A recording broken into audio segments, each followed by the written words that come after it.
Neste vídeo, vamos iniciar o nosso estudo sobre o conceito de redução de um problema a outro.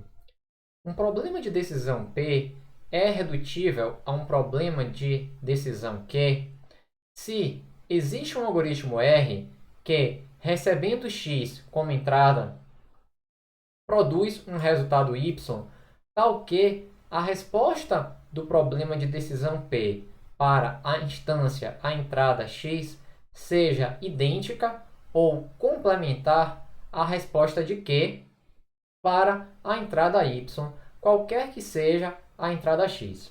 Vamos entender essa definição por meio visual. Então aqui, suponha que nós tenhamos o conjunto das instâncias do problema de decisão P. E aqui nós temos o conjunto das instâncias do problema de decisão Q.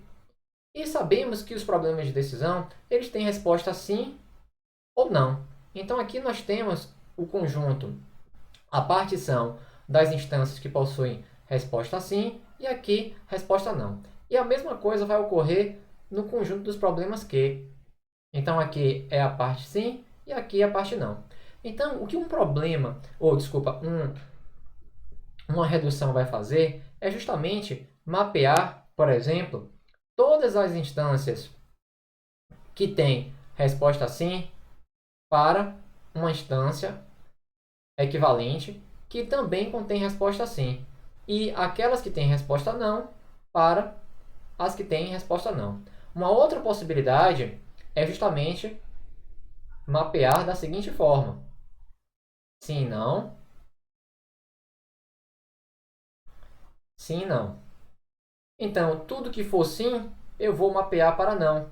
E tudo que for não, eu vou mapear para sim. Então, por exemplo, esse ponto aqui, esse problema de decisão que tem resposta sim, ele vai passar por um procedimento de redução que justamente vai dar como resposta uma instância que pertence a Q. De modo que, se esse ponto tem resposta sim no problema de decisão P, o mapeamento, o resultado de aplicar o procedimento de redução nesse ponto, vai mapear para um ponto, um problema, uma instância do problema de decisão de Q, que também tem resposta sim no problema de decisão Q, ou assimétrica, como nós vimos no lado direito. Então você pode nos perguntar, para que nós podemos utilizar um procedimento de decisão, um algoritmo de redução R? Então, se nós temos uma máquina de Turing que resolve um problema de decisão Q, e nós queremos, na verdade, resolver um problema de decisão P, o que nós podemos fazer é pegar aquela instância do problema de P, aplicar em um algoritmo de redução que vai reduzir de P para Q, obtendo então uma instância Y, que, como nós sabemos, é uma instância de Q. E então nós damos essa instância para a máquina de Turing que resolve, que decide o problema Q. Então veja que nós acabamos de construir uma máquina de Turing para decidir o problema P. Vamos entender por meio de um exemplo que, na verdade, não é um problema de decisão. Mas vamos entender da seguinte forma.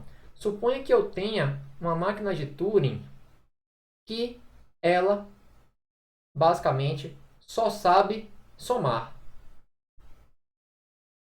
Porém, eu quero resolver o problema de 10 vezes 2. Veja que nós não sabemos multiplicar, mas nós só temos uma máquina de Turing que é somar. Então, nós podemos criar um procedimento que é justamente uma máquina de redução que vai pegar 10 vezes 2 e vai mapear para uma instância de um problema que possa ser solucionado por essa máquina de Turing. Então, sabemos que 10 vezes 2 é equivalente a somar 10 mais 10. Então, veja que aí, então, nós podemos dar como entrada essa palavra para a máquina de Turing que resolve aquele problema. Lembre-se mais uma vez, eu estou fazendo uma analogia para um problema que não é de decisão, certo? Apenas para ilustrar o que nós acabamos de discutir. Então, essa máquina de Turing, então, vai poder dizer que o resultado é justamente 20. Então, fazendo um paralelo, se nós queremos resolver um problema P e sabemos que o problema Q é decidível, então, se ele é decidível, vai existir o quê? Uma máquina de Turing, M, que vai decidir Q. Então, nós podemos usar essa máquina de Turing para quê?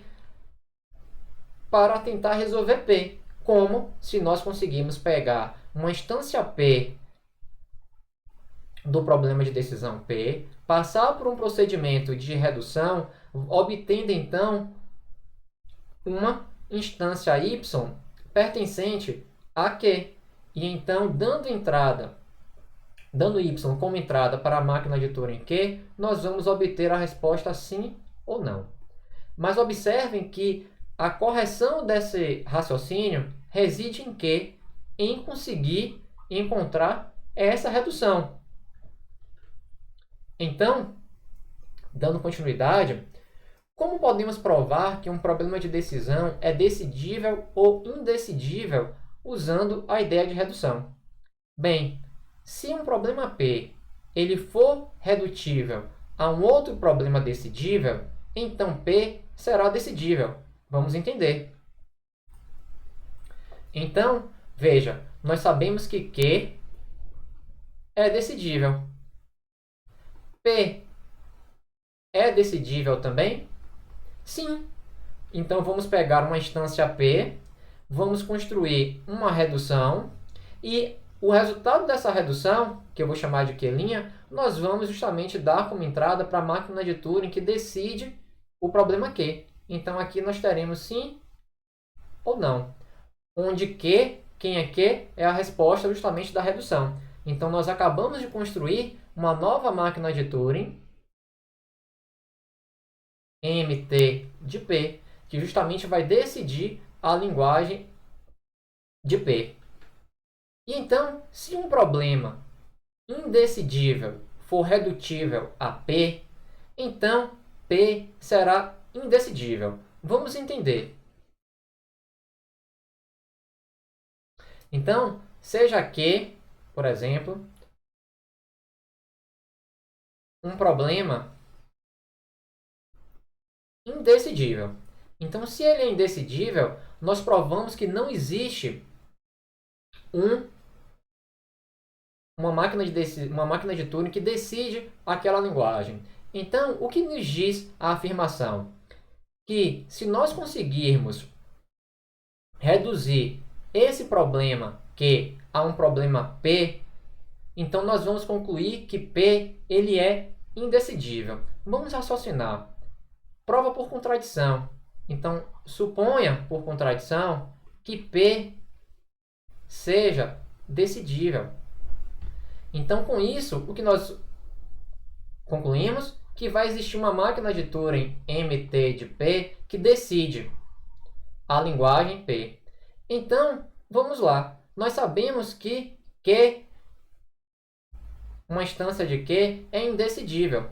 Mas e se eu fizer uma redução, um algoritmo de redução, que justamente vai converter essa instância desse problema Q, que é indecidível, em uma instância do problema P?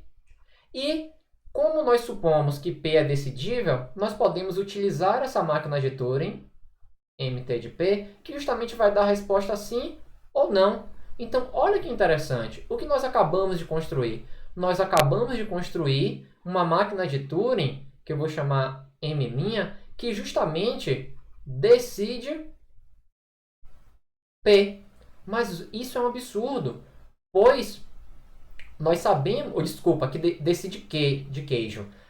Q, então, mas isso é um absurdo, pois nós sabemos que Q é um problema indecidível. Então, portanto, essa suposição que P é decidível é incorreta. Então, voltando, nós sabemos que se um problema indecidível for redutível a um problema P qualquer, que nós queremos provar a decidibilidade desse problema, nós concluímos que P é indecidível, pois, do contrário, se P fosse decidível, nós poderíamos fazer essa redução e construir uma máquina de Turing para decidir esse problema que nós sabemos ser indecidível. Por outro lado, se P pode ser reduzido a um problema indecidível, nada nós podemos concluir. P ele pode ser decidível ou não. E se um problema decidível pode ser reduzido a um problema P, mais uma vez, P ele pode ser decidível ou não. No próximo vídeo, nós vamos começar a ver exemplos de como utilizar a estratégia de redução para mostrar que um problema de decisão é decidível ou não. Muito obrigado!